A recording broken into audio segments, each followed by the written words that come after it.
Ayan! So ang tawag dyan. Tulya po yan, guys. Tulya. Oh, niluto yan ng mama ko na may malunggay. Ayan. Tulya siya. Binili ko lang yan 50 pesos, guys. Isang balot na yan. Dapat pala dalawa na. Oh, ayan siya. Oh, saan ba yun? Ayan. Nilagyan niya ng luya. Malunggay. Bawang sibuyas. Ayan. Parang tinola style. Ay, diba? Sarap yan, guys. Diba? Diba?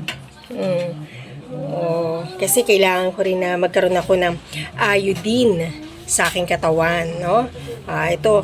Kaya minsan talaga lumalabas ako, talagang maganda talaga pag may e-bike. Salamat at nabuo na yung e-bike ko, guys. Para nakakabili ko, nakakapunta ako sa labas. At then, ito, nagsangag ako kanina para kay yan. Almusal niya kasi after ng kanyang kape, biskuit, after niya mapaliguan, pinapakain ko siya, kailangan may kanin po siya. Alam niyo naman ang mga autism, guys, no? Ay matatakaw po talaga yan, no?